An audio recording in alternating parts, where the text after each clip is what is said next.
Welcome to another PSRB Lawcast. I'm your host, Adam Wright. On today's episode, we're going to take a detour from our regular format a bit of discussing legal issues relevant to personal injury law and turn to a guest who I know will be of great interest to anyone who's a Red Sox fan or a lover of baseball. It has been an absolute honor for me to know Dwight Evans for close to 20 years in a work capacity. However, a pleasure to have been a fan since he came to Boston in '72 as a member of the Red Sox when I was 10 years old, growing up at Fenway Park. And few people have had the career of Red Sox Hall of Famer Dwight Evans. A career in baseball has spanned 50 years, including 19 seasons playing with the Sox. Dwight has played in 2,505 games in Boston, second most of any player in club history. Three-time All-Star. And, of course, one of the best arms in the history of the game with 8 Golden Glove awards to prove it. Dwight Evans established himself as, I think, the best right fielder of his era and any era. Dwight has an amazing new autobiography just out called Dewey, Behind the Gold Glove. And at PSRB, we have been so proud to have been associated with Dwight Evans as our spokesperson. And it's a great pleasure to welcome him to our podcast. Hey, Dwight, how are you? Adam, I'm doing great. How are you? Well, I'm super. Good to be with you. Well, it's super to have you with us, and I'm really appreciative of your time and how busy things are for you, especially launching a new book. You know, the first question I have to ask you is, when I saw the cover of the book, I was a bit taken aback because I was told years and years ago when we started working together, don't call him Dewey. He hates Dewey. And then after reading the book, I had a little bit of a different perspective. So I have to ask you, Dewey, yes or no? Yes, absolutely.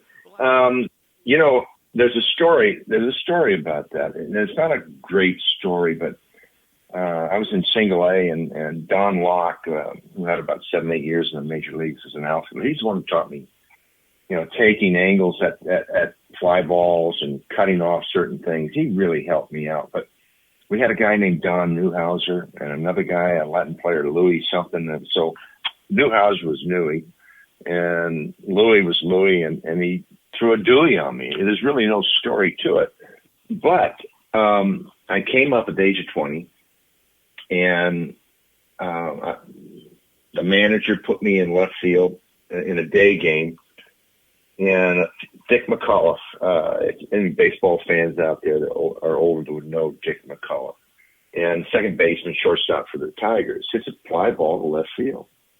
And that game was the game of the week. And Kurt Gowdy is announcing. And I don't know what's going on. I mean, I'm on the field, so I'm the last one. But my father, he was at his restaurant. It was like 10 o'clock in the morning. And I guess Kurt Gowdy goes, fly ball to Dewey Evans in left field. And I lost it in the sun. I couldn't get it out, and it landed about 15 feet behind me. So I pick it up, throw it in second base. He's safe at second. And we lost the game 2-1. And the next ball that was hit was between Harper, who played center field, and myself. He lost it in the sun, and it landed. The sun was just brutal that day. And anyway, I talked to my father after the game, and he said, I said, Dad, I can't believe that ball. I couldn't get it out of the sun. He goes, I don't care about that stuff. He goes, what's this Dewey stuff? I go, well, he said, it sounds like something you flush down the toilet. And so I said, well, if you had heard what they were calling me in left field stands after the ball went over my head, I said, Dewey sounded really good. So, anyway, that's my Dewey story. And if Kurt Gowdy's going to say your name, he can say anything you want, right? Exactly. Yeah. Exactly. As I said, you and I have known each other for a very long time, and you always struck me as being a pretty private guy. And this book is a really very honest and I think revealing self-portrait of your life on and off the field. Yes. Why did you decide to write it, and why now? Well, good question. And I've had to answer that quite a bit. And it's, we lost our 2 boys about 5 years ago within 10 months of each other. And then about 3 years ago, my wife was diagnosed with a rare cancer. And I had known Eric Sherman, the author, for, maybe closer, about 8-9 years ago. And and he kept talking about a book, and I said, if I don't write it now, and I didn't know what was going to happen with Susan. She's doing really well. Good. And, so that's all good. But at the time, I said, if I don't write this book, I'll never write it. And that's what motivated me. Plus, Eric is very talented. This is his 9th book. And he's got 2 of his books were New York bestsellers. And he's just very talented. Questions. Yes, I did open up, and he got me to open up. And that was, Adam made me very nervous when it was going to be released, is that I was nervous that how is it going to be received? And especially when you open yourself up like that. It's not a kiss and tell book. It really, it's a book. It's a love letter to my boys. And it's dedicated to Susan because if you read the book, you'll know why. And it's not just baseball. It's life around baseball. And I'm not the only one. We always looked at, Adam, people go, how'd you get by? I said, we always looked at people that had even tougher situations. And that's humbling. But it puts life in perspective. So.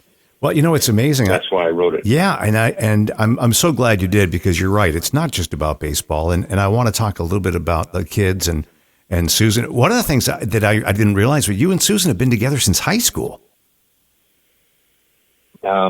Yes, and yesterday was our 54th anniversary. So yes, congratulations. So it's been a long time. Thank you. Well, it's impressive. It's impressive, especially given the amount of time a professional athlete spends away from home.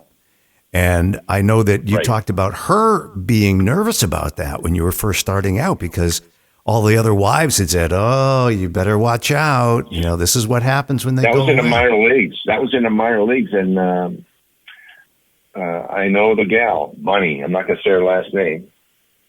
Kalinsky. I won't say that. Bunny Kalinsky. And we played with. I played with him. He had blown out his shoulder. He was a little older, but Bunny had said to Susan, my wife, she says, "You don't want him to go to the big leagues because all the big leaguers mess around on their wives." So Susan was like, "I don't want you to go. I don't want you to go to the big leagues." But we got married at 18, and here we are, 54 years later, and we had our times. I mean, there was tough times. Sure. And then when you have sick children and we were young, not knowing how to handle it, we really didn't have, a teen therapist. We didn't have anybody really to talk to at that time. So I just kept quiet. And one thing I didn't want to do, Adam, is I didn't want, if I had a bad game, I didn't want people to say, "Oh, well, he's going through a tough time." And I didn't want to do that. I didn't want that on my plate. So I kept it quiet. And there comes the book. There it comes in the book right there. Well, and it's amazing because one of the things that I got out of the book, and I want to talk about NF and some of the things that you've had to deal with, and especially with the boys later in our conversation here. But one of the things that came across was that you hadn't told the guys that you were closest with on the team about your sons and about their illness. And that must have been a very, emotional time when they discovered what you had been through and been going through.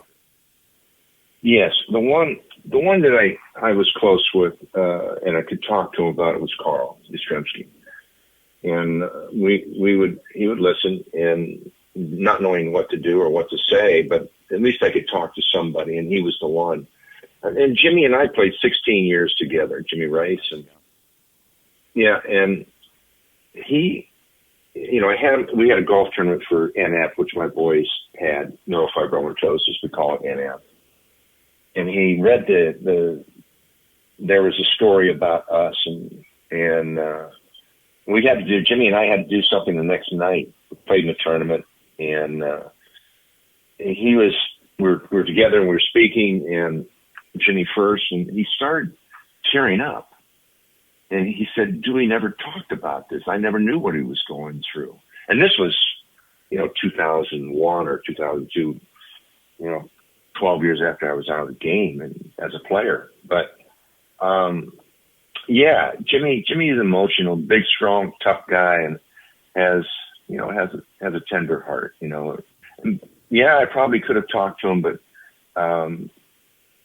I just didn't. I just didn't. So my bad. There are so many great anecdotes in this book by the guys that you played with. I mean, you mentioned Jim Rice and Freddie Lynn and Bill Lee, and they clearly have such a great fondness for you, not just for your talents as a player, but also for you as a human being. And that just must have been very touching as you're putting this book together and having them be able to contribute. Right. I will say, I stay in touch with Marty Barrett. I stay in touch with Bruce Hurst. Bruce, when my boys were passing, Bruce Hurst would make that tough phone call and want to know what was going on, how they're doing, and that kind of thing. And even after they were gone, he would call. Bruce is a very quiet, very, very sensitive and caring individual. So, and then I'll never forget that after my son Justin passed away, I come into camp and Tim had passed away, my oldest, 10 months apart, and I'm out in right field shagging during batting practice, and I'm in the big league camp in uniform. I see. We're on the third base side, so I see someone come out of third base side. And it was Carl. He walked around the batting cage, and of course, batting practice is going on, and he walked into foul territory, and I saw him, and I started walking towards him. And I get close to him, and I put out my hand to shake his hand. He just threw my hand aside and put his arms around me. And it still gives me goosebumps. Carl lost his son, Michael.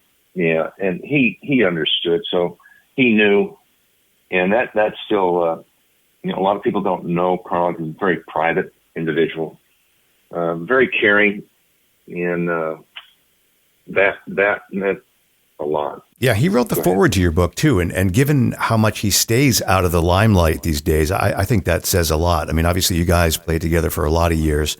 13. It's a long time. And, it seems to me that as a fan, growing up at Fenway in the 60s and the 70s, where my family had season tickets, and I literally, we were there all the time. It seemed to me that there was a camaraderie, especially in the 70s, that we don't see a lot today, maybe with the exception of the 2004 team. What do you think brings a team together and makes a team gel? The game was different. I loved the game. Even in the 50s, 60s, and 70s, and 80s, I thought it was the best era of baseball. And not because I played from the 70s and 80s and part of the 90s, but I think money changed it. I mean, guys making money, and they know that, they don't have to give back to the game because they have enough money. They don't have to go into coaching. They don't have to They just don't have to. They know that they can walk away from the game and they'll have a great life financially. But a lot of them do have emotional issues, and there's a lot of pressure playing for that kind of money too. You don't produce, you're going to be, especially in Boston, they're going to let you know it. For sure. And but I just thought, today you slide hard into second base, try to break it up, automatic double play. If you slide into a catcher and collide with them or whatever, you're out. And to me, I mean, we always tried to slide it hard into the catcher, trying to get him to, lose the ball or whatever.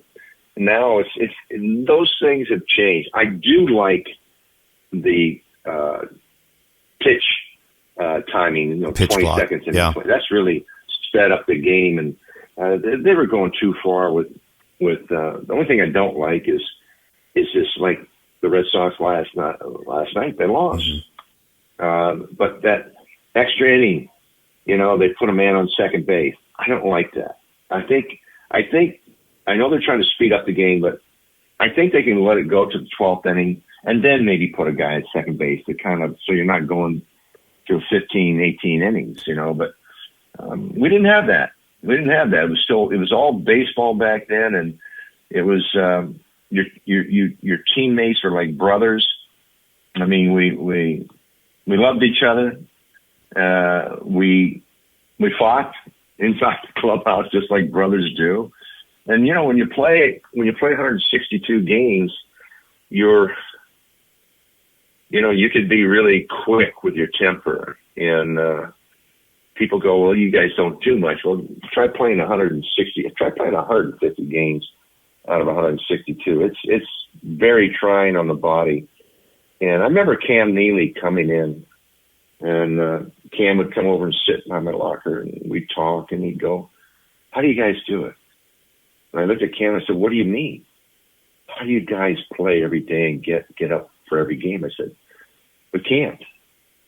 He says, we play 2 or 3 times a week, and it's hard to get it up for those games. Yeah. Your emotions and peak concentration. I said, you can't. That's why I think Carl said it best. When you play 162 games, 31 of them are going to be just throw your bat and glove out there and get 3 or 4 hits. It's a no-brainer. And there's 100 games where you got to grind it out. Just grind every at bat, it's a grind. And then you got 31 games where you just don't have a chance.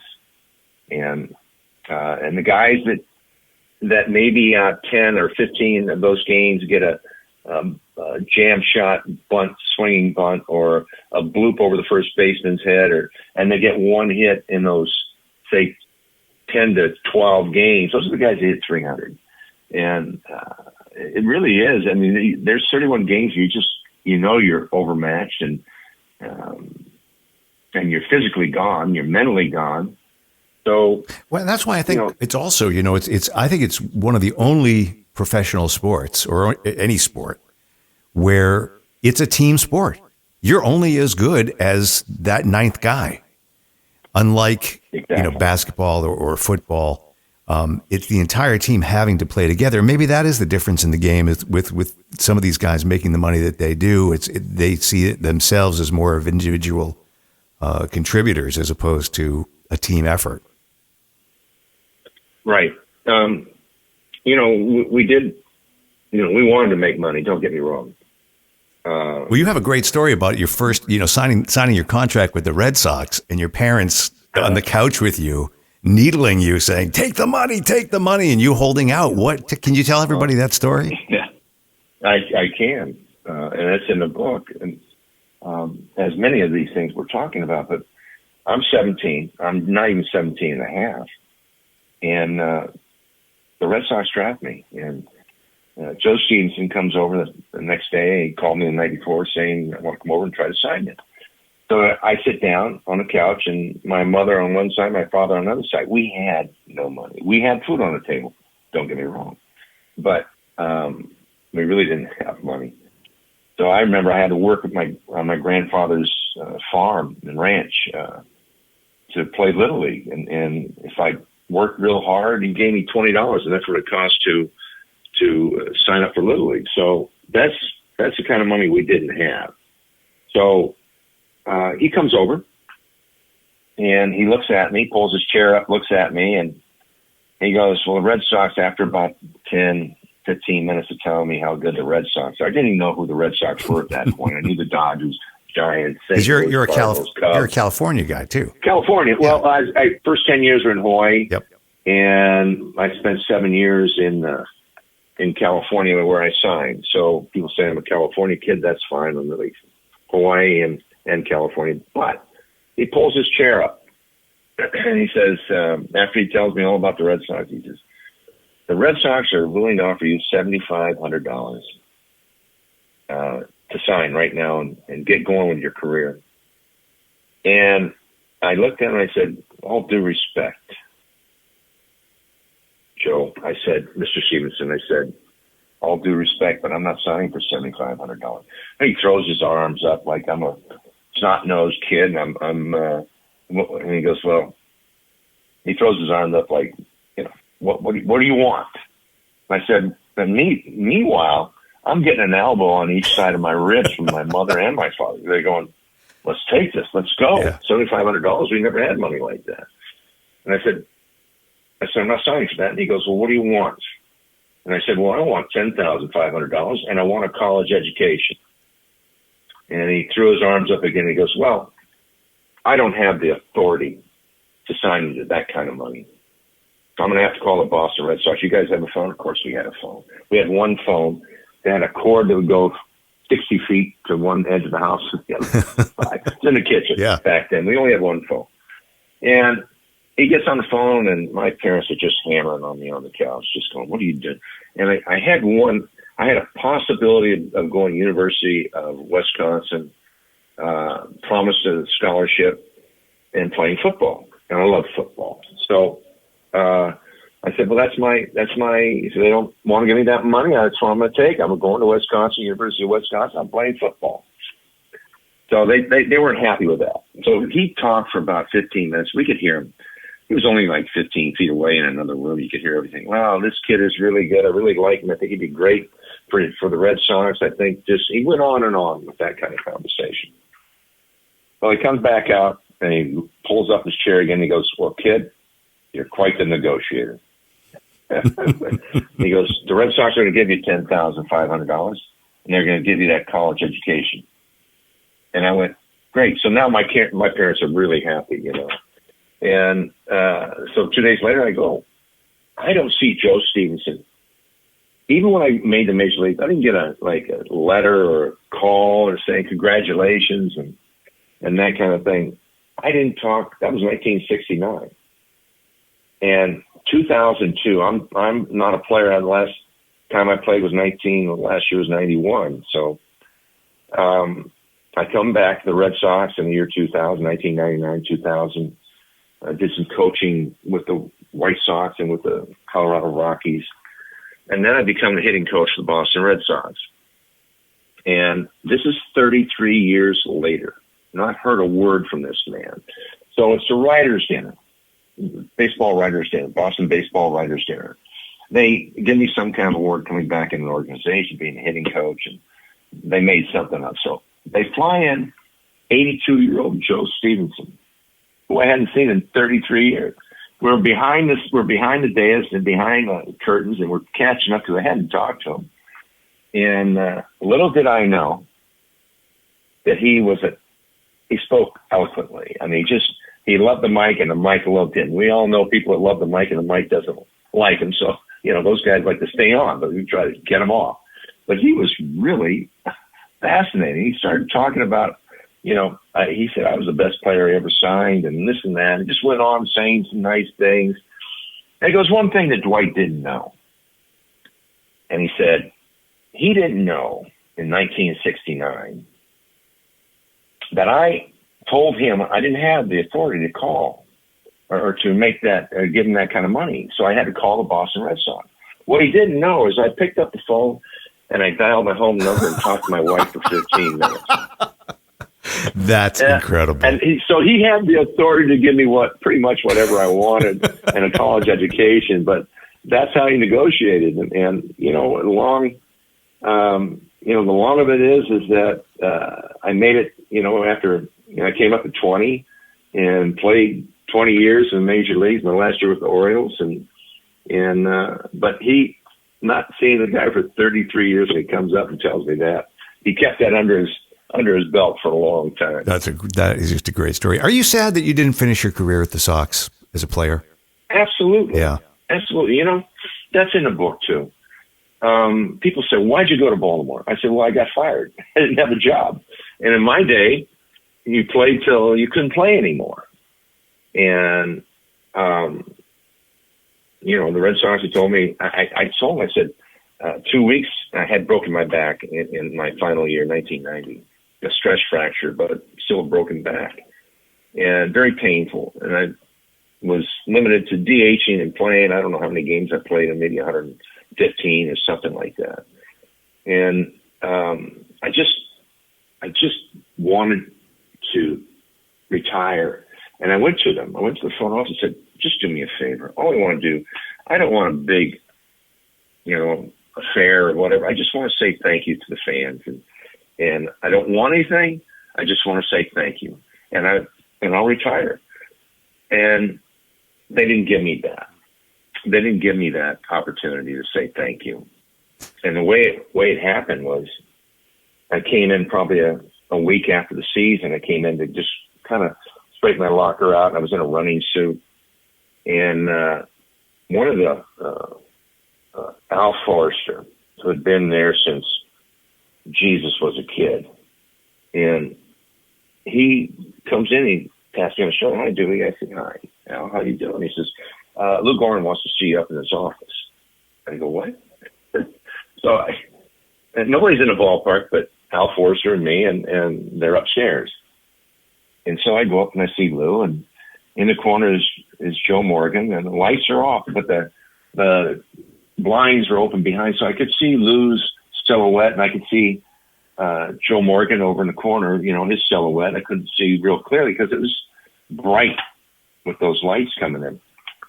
And he said, we're not gonna renew your contract, and so we're going to give you your unconditional release. So unconditional release, I guess, means that they still have your rights. So I was stunned, obviously, because I wanted to stay there. I wanted to retire. I would have retired if they asked me to. And they didn't give me that opportunity. So this went on for a month and a half, and there's 3 teams that came after me, 2 in the National League and then the Orioles. And being 39, I didn't want to go to the other league because we didn't have interleague play, so I didn't know any of the pitchers in the other league. And being 39, you've got to know what guys do in certain situations. Sure. You've got to know how their breaking ball or how their fastball moves or what they do in certain counts. So I wanted to go to the Orioles, but they told me that we don't want to give up any kind of compensation for you. I said, what do you mean? He says, well, the Red Sox still have your rights. So I went to Haywood Solomon. I said, Haywood, I'm 39 years old. You guys release me. You don't want me back, which is fine. I get that. But you're hanging on to my rights. Now, what team is going to give a 39-year-old a contract and give up compensation for him? So we talked for about 20 minutes, and he finally said, he wrote out my pink slip and gave me unconditional release, which they had no ties to me. And I signed with the Orioles. And I'm glad I did. I wanted to play baseball more. And I got to play with Cal Ripken Jr. His father was there. He was third base coach, senior. And it's Billy Ripken. Billy Ripken would dive on concrete to catch a ground ball. He was a tough kid. And not as talented as his brother, but very, very physically and mentally very tough. And so I had fun there. I mean, got to play with different guys, got to play in an organization. And when I went down to Baltimore, they introduced me to the whole front office. And 19 years in Boston, I didn't know all of the front office. Isn't that something? Yeah, but it was a good experience. But I really wanted to finish in Boston. I didn't want to go to Baltimore. I really didn't, but I'm glad I did. We didn't want you to go either. One of the things that has always struck me about your career, Dwight, is, unlike almost any other player in any professional sport, stats-wise, you were better in the second half of your career than you were in the first. I mean, in the 80s, right? You led the American League in almost every hitting stat. On-base percentages, runs, extra base hits, home runs, walks. What do you attribute that to? I mean, the only other guy I can think of that was better in the second half of the career than the first was Nolan Ryan. I mean, how do you? What do you attribute that to? Well, I found out when I went to Baltimore. They said, I never heard it in Boston. In the decade of the 80s, you led the American League in home runs, and you led all of baseball in extra base hits. And I went, I didn't know that. They never told you. And Adam, as sure as we're talking here, no one ever said anything in the press. If they would have, it would have been 1990 when I was still with the Red Sox. They would have said that, but no one ever said that to me. And I didn't know that. So that kind of got my interest a little bit. And again, didn't know why I wasn't told that by the media in Boston, or even the Red Sox. Yeah. You would ask for more money. That's why. No. No, I think I was signed. I was already signed to a contract, and then they released me. So, anyway, what do I attribute that to? Well, maturing. And a lot of things that's in the book too is, I had some issues off the field with my boys, and coming from the hospital to the ballpark. And this is why I dedicate this book to my wife. Is when I left the hospital, which might have been 4:30, batting practice started at 5. We played 7:35 games then. When I drove through the gates of the parking lot, it was kind of like a timeout, a free zone for me, to where I could let all the pain of my boys and what they were going through, I could leave it outside the gates. And I played long enough to where I could do that, to where I could put all my energy into baseball. And the one thing that truly bothered me, and then when I'd leave the ballpark, all those feelings came back. Sure. So that was kind of a timeout for me. But my wife had no timeout. She was 24/7, 365 for their lives and for our lives, and she had to handle everything. And I was there when they had surgery. Don't get me wrong, but there was times that I wasn't there. I was on the road, and back then we didn't have any kind of leave. If your wife had a baby, you couldn't leave. You just had to stay with the team and send flowers, and they'd send flowers to your wife in the hospital, and you're on the road. So just a different time, different era. But that my wife didn't have. She didn't have that luxury of leaving it behind. And very special woman, character and strength. She was the reason why I played 20 years. I really didn't want to play, the last 4 or 5 years. I was like, I'm done, but I was still having good years. I was having really good years. I think I had my best year ever at 36. So 35 or 36. So it was hard to give it up, but, and then my kids were old enough to where they could enjoy it. And even though we had health issues, at least there's one night, Tim had surgery for like a 10-hour surgery, big operation. We had to get there really early after a night game. You don't sleep anyway, and knowing you got to get up early. And so it was about 4 o'clock, and he's finally coming out of surgery. So, or finally coming out of anesthesia. And I said, Tim, I got to go. I love you. I got to go. And I kissed him on the forehead. I got to go. I go to the door and turn the handle, and he goes, Dad. I said, what, Tim? I walked back to the bed. I said, what? Would you do me a favor tonight? I said, sure, Tim. What do you want? He goes, would you hit me a home run tonight? And I went, Tim, you don't know what you're asking. I said, I'll try. Kissed him on the forehead and left. Got to the door. And Tim goes, Dad. I said, what, Tim? What now? To myself, I'm saying that. I said, what? What do you want? He goes, would you hit me 2 home runs tonight? And I just, took a deep breath and went, I'll try, Tim. I'll try. And this is documented to the date I hit 2 home runs that night. And no one was more thankful than me. But when I saw him afterwards, he had a smile on his face. I just wish that there had been like 300 or 400 people that asked me to hit home runs. I don't know. There's other situations too, and they're in the book and things like that. Well, that's an amazing story and an incredibly touching story. And you did hit 379 home runs for the club, right? I mean, that only trailed Yaz and Ted and Teddy Ballgame. And, for the Red Sox. And that's a good bet because people don't know that I hit 6 more with Orioles. So I ended up with 385. And people say, well, they talk about certain players and they said, well, they don't know that I hit that extra 6. But anyway, that being said, I had a lot of extra base hits too.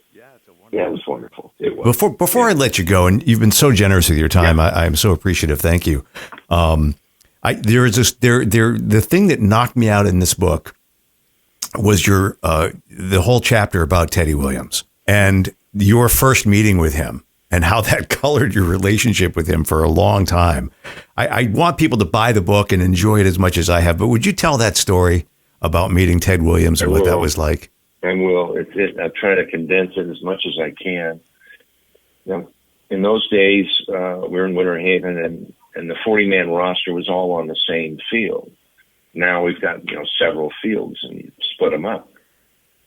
And we're taking batting practice, and then the batting practice people were in the stands and watching batting practice. A different time, and it was a great time.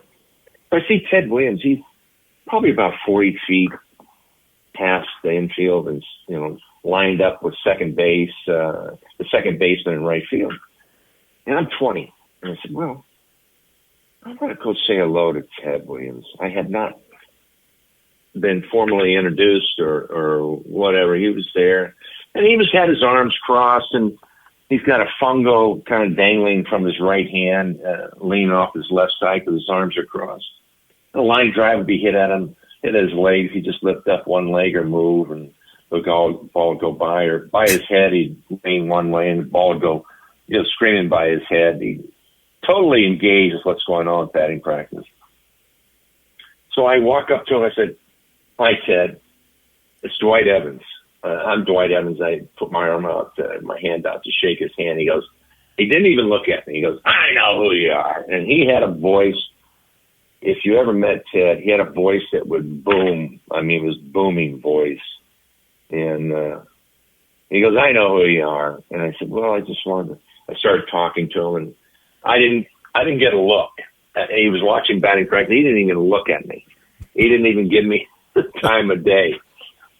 And then finally I said, I was tired of talking to him, for a minute and a half and not getting any response.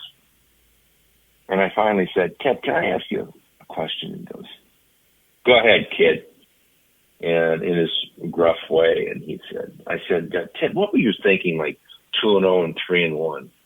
Well, you thought I asked him about his love life and whatever. He threw the bat up in the air, not knowing where it was going to land. Threw it about 40 feet in the air, and he goes, how can you," and I'm not going to use, I don't swear, so how can you ask that kind of question being a major league, big league camp, and you're asking me that kind of stupid question? And he's yelling. Now I'm kind of like, if I had a shovel, I'd dug my way out of there. So now he's airing me out. And now people down the right field side and down the first base side are looking out to right field. And now the guy throwing batting practice stops throwing batting practice. And they're all turning around. Batting practice stops, and they're all turning around and looking at me and getting aired out by Ted Williams. Ugh. And finally I'd had enough of it, and I tapped him on the shoulder. I said, "Ted, it must be a bad day. I'll talk to you some other time." And I didn't talk to him for 4 years. And he was just a gruff guy, but he ended up inducting me to his Hitters Hall of Fame in 2002. He was still alive. And he just came up to me and he said, "You should have been better than you were." And coming from Ted, that was a compliment. Mm. And he inducted me into his Hall of Fame, and there were a lot of guys in the Hall of Fame that weren't inducted to his Hitters Hall of Fame. So it was a compliment. And the guy, and I loved the guy. I loved what he was a true American hero. I mean, John Wayne played on the silver screen, played heroes like Ted Williams. I mean, he fought in World War II and Korean War. They say he landed a plane, a jet, in the Korean War that just made it over the border and landed it. And it was so full of holes, they all said, I don't know how he kept it airborne, but he did. And he was a true American hero. What he did and what he accomplished on the baseball field was extra special. That story I tell because, and I go on in the book and tell how much I did admire him. Mm-hmm. and how he was admired by so many people. He was a great guy. He just was gruff. He was really gruff, and he was tough on me. He really was. Well, I'll tell you, Dwight, I don't know if I've mentioned this to you in person or not, but you're my hero. You're my baseball hero. And you know, I was talking to a bunch of friends of mine today, and I was saying, yeah, I'm gonna talk to Dwight later on and for our podcast. And, you know, every single one of them said he was my favorite Red Sox player. And you're my favorite Red Sox player. And I am so appreciative of your time today. I'm more appreciative of the hours and hours of joy that I got watching you play over the years. And I want to congratulate you on the book. Again, it's called Dewey, Behind the Gold Glove by Dwight Evans and Eric Sherman. You can get it on Amazon or anywhere books are sold. And again, Dwight, thank you so much for all the years of joy you brought us. And I wish you all the best for the book. Thank you, Adam. It was a pleasure being with you. You had great questions. Hope I didn't overtalk too much, but it brings back memories, and it was a pleasure being with you. Thank you. All right. We'll talk to you soon. Thank you, Dwight.